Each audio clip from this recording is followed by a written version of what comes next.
ثبت کی تھی کہ کمال میں علی اکبر سے کم نہیں، عباس سے کم نہیں، یہ مسلم ابن عقیل سے 6 ماہ کا بچہ کمال میں کم نہیں۔ ذرا غور تو کرو کس طرح سے ولایت کا دفاع کیا۔ عرض کیا نا منصب کا دروازہ غدیر میں بند ہو گیا۔ ہاں کس کی ولایت کا اعلان؟ حسین کی ولایت کا اعلان ہوا تھا غدیر میں۔ ہاں اب یہ 6 ماہ کا بچہ باپ کی نصرت نہیں کر رہا، ولی خدا کی نصرت کر رہا۔ تب کہا نا حل من ناصر ینصرنا، بچے نے باپ کی مدد کے لیے اپنے آپ کو گہوارے سے نہیں گرایا، یہ مدافع ولایت بن کے 6 ماہ کا علی اصغر۔ جب سے یہ صدا استغاثہ بلند ہوئی، قرار نہیں علی اصغر کو۔ اور پھر آپ اندازہ لگائیے اس بی بی کی معرفت پر جس نے کسی مقام پہ شکوہ نہیں کیا۔ 9 مائیں ہیں کربلا کی جنہوں نے شب عاشور اپنے جوانوں کو تیار کیا۔ وہب قلبی و ام قلبی سے لے کر علی اصغر اور ام رباب تک ساری رات مائیں تیار کرتی رہیں۔ وہ اور مائیں ہیں جو اپنے بچوں کو تیار کرتی ہیں زندگی کے لیے۔ یہ کربلا کی مائیں ہیں جن پہ ہماری مائیں قربان، جنہوں نے جوانوں کو تیار کیا، ولایت کے دفاع موت کے لیے تیار کیا۔ آپ اندازہ لگا اس بی بی کی معرفت کا ایک جملہ کہہ رہا ہوں ذمہ داری سے، مسائل میں نے بھی بیان کرنے ہیں، ذرا ساتھ دیجیے گا میرا۔ کیا ہوا؟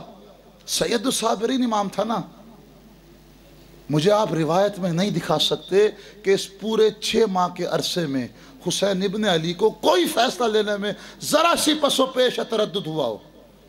لیکن نہ جانے کیا ہوا، جب شہادت کے بعد جناب علی اصغر کی یہ 6 ماہ کا بچہ ابا کے دامن میں ڈھپا ہوا تھا، چھپا ہوا تھا، ہاں یہ چھوٹا سا قرآن جب لے کے بڑھے ہیں 7 مرتبہ حسین آگے گئے، انا للہ کہتے تھے، پھر پیچھے آتے تھے۔ نہ جانے کیا ہوا، پھر گئے اور پھر جا کے کہا زینب ام رباب کو سنبھالو۔ ماں تھی نا، آخر ممتا ہوتی ہے۔ ہاں حسین جانتے تھے لیکن عارفہ تھی، زاہدہ تھی، عابدہ تھی، صاحبہ کشف و شہود تھی، صاحبہ سیر و سلوک تھی، سمجھتی تھی کہ میں ولایت کا دفاع کرنے آئی ہوں، ولایت کی ناصرہ بن کے آئی ہوں، ولی خدا کی نصرت کرنے آئی ہوں۔ توجہ کیجئے گا، سنو گے عزاداروں، جب حسین ابن علی نے وہ مکالمے کے بعد حوصلہ ہمت کو بڑھایا، اس کے بعد جیسے ابا کے دامن کو علی اصغر کے چہرے سے ہٹایا نا، سنو گے جملہ۔ اب یہاں میں جملہ کہتا ہوں، میرا ساتھ دینا خدا کے لیے۔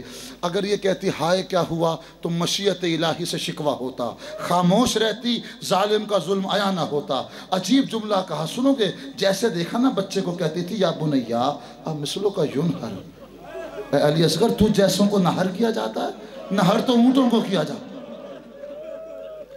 اپنے اوپر ظلم کو عیا بھی کر دیا، مشیت الہی سے شکوہ بھی نہیں کیا۔ یہ ام رباب، اس کی تربیت ہے۔ اور پھر اندازہ لگائیں یہ علی اصغر 6 ماہ کا جو مہر تصدیق سب کر رہا ہے حسین کی بے گناہی پر، اور دوسری کون ہے؟ 4 سال کی سکینہ۔ عرفہ کہتے ہیں جس مجلس میں 2 بیویوں کا تذکرہ، ایک سکینہ بنت حسین اور ایک ام رباب۔ خدا حجابات ہٹا دیتا ہے، دعائیں قبول ہوتی ہیں۔ توسل کرو امام زمانہ کی بارگاہ میں، ان آنسوؤں کو پیش کرو۔ جملہ کہہ رہا ہوں سامعین محترم، 4 سال کی سکینہ کمال میں یہ بھی ام رباب سے کم نہیں، ام فروہ سے کم نہیں، ام لیلہ سے کم نہیں۔ وجہ کیا ہے سنیں، آپ اندازہ لگائیں، جب حسین ابن علی آخر رخصت کے لیے آئے، رخصت ہو لیے، اس کے بعد 2 مرتبہ اس بچی سے ودا ہوئے، اسے صبر کی تلقین کی، حوصلہ ہمت کو بڑھایا سکینہ کی، بار بار حسین ابن علی بغلگیر ہوئے، پیشانی کا بوسہ لیا، صبر کی تلقین کی، منزل سے آگاہ کیا تمہاری منزل زندان شام ہے۔ حسین ابن علی نے سب کچھ بتا دیا، رخصت ہو لیے بچوں سے۔ اب جیسے در خیمہ سے باہر آئے، گھوڑے کو مہمیز کیا، گھوڑا چند قدم آگے بڑھا، رک گیا۔ توجہ کرنا سامعین محترم، روایت سنی ہوئی ہے لیکن جو اب روایت پڑھنے لگا ہوں بہت کم لوگوں نے سنی ہوگی، ذمہ داری سے پڑھ رہا ہوں، نہ ہوتی نہ پڑھتا، نہ پڑھی ہوتی نہ پڑھتا، نہ سنی ہوتی نہ پڑھتا۔ اہل اللہ عرفاء جنہوں نے بیان کی وہ روایت پڑھو، سنو گے عزاداروں۔ ابھی گھوڑا چند قدم آگے چلا تھا، رک گیا۔ حسین ابن علی نے کہا کہ عباس نے ساتھ چھوڑا، جو خطبہ پڑھتے ہیں اس طرح سے بیان زبان حال بیان کر رہا ہوں۔ علی اکبر نے ساتھ چھوڑ دیا، قاسم نے ساتھ چھوڑ دیا، تو بھی میرا ساتھ چھوڑے دیتا ہے۔ اس نے اپنی زبان بے زبانی سے اشارہ کیا، قوم شیعہ پرستش نہیں کرتی، جس جانور نے بھی آل محمد سے وفا کی انہیں ہم شاعر اللہ کہتے ہیں۔ توجہ سامعین محترم، یہ دلوں کا تقوی ہے ان کی تعظیم کرنا۔ ہاں اپنی زبان بے زبانی سے اس نے اشارہ کیا، کیا دیکھا؟ 4 سال کی بچی سکینہ دونوں سموں سے لپٹی ہوئی ہے۔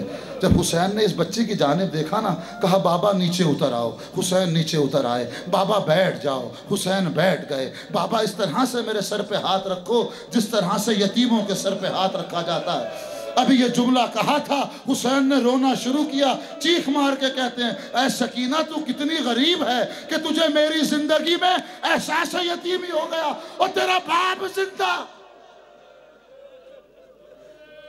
اے سکینہ تو کتنی غریب ہے، اپنی آوازوں کو آزاد کرو عزاداروں۔ خدا ان آنکھوں کو سوائے غم حسین کے کسی غم میں نہ رلائے۔ اس پرسے کو امام زمانہ کی بارگاہ میں قبول کرے۔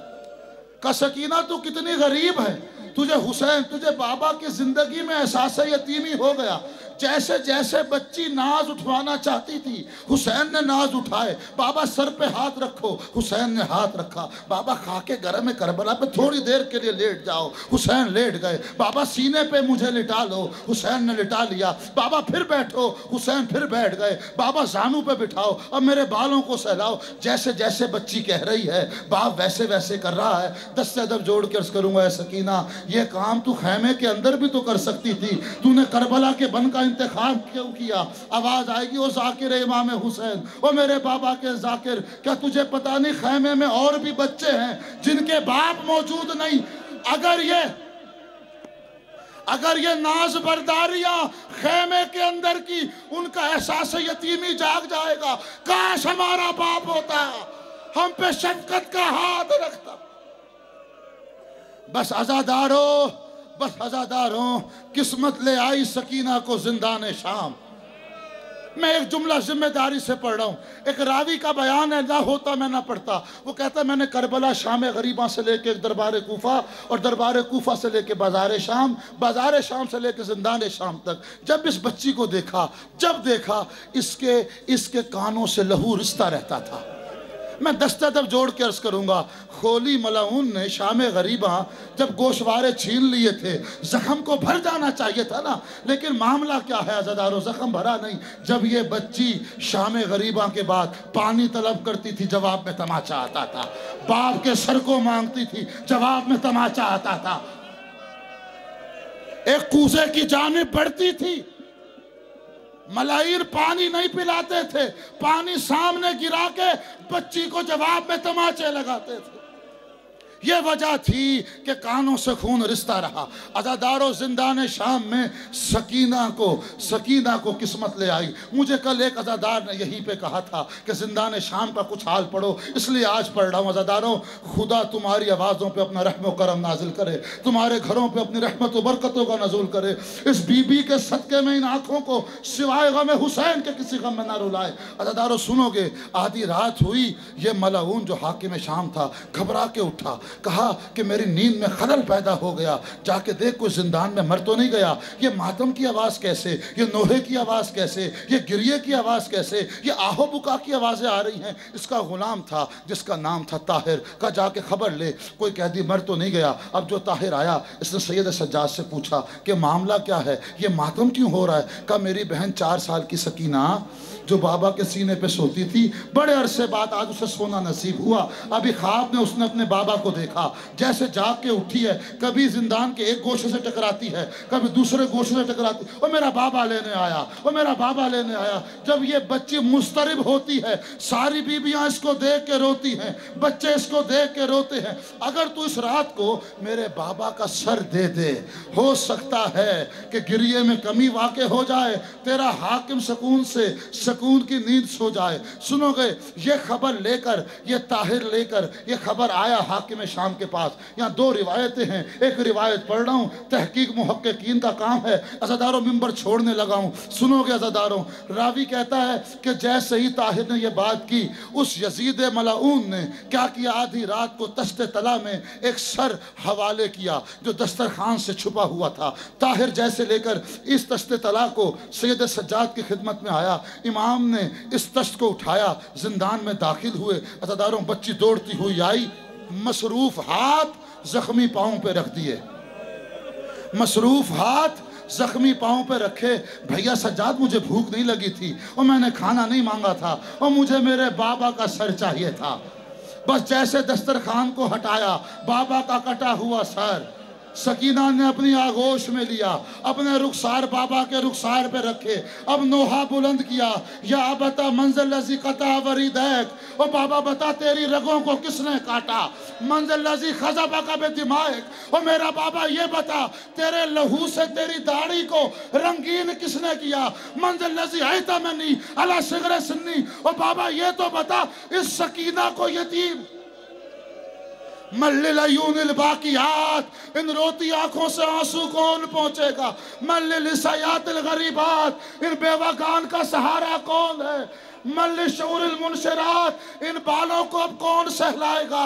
ایک ایرانی خطیب پڑھ رہا تھا، جب سکینہ کی آغوش میں بابا کا سر آیا، رخسار پر رخسار رکھ کے کہتی تھی، اے پدر مہربانم، او میرا مہربان بابا، بر لب رسید جانم، سکینہ کی جان لبوں تک آ گئی، من پیر نوجوانم، 4 سال کی بوڑھی سکینہ کا سلام، عزادارو سلام کرنا تھا، آواز ختم ہوئی، آقا زادی نے نبض دیکھی، حرکت نہیں ہے، اِنَّا لِلَّهِ وَإِنَّا إِلَيْهِ رَاجِعُونَ، غسالہ کو بلوایا گیا، جیسے غسل دینے کے لیے وہ غسالہ داخل ہوئی غسل خانے میں، چیخ مار کے باہر آئی، پوچھتی ہے بی بی بتا تو صحیح اس بچی کو کون سی بیماری تھی، کہا کیوں کیا ہوا، کہا جیسے میں نے کرتے کو، جلے ہوئے کرتے کو بدن سے علیحدہ کیا، پورے جسم پہ نیل کے نشان ہیں، زخم کے نشان، کس بیماری میں مبتلا تھی، کہا یہ کوئی بیماری نہیں، شمر کا تازیانہ، خولی کا تماچا،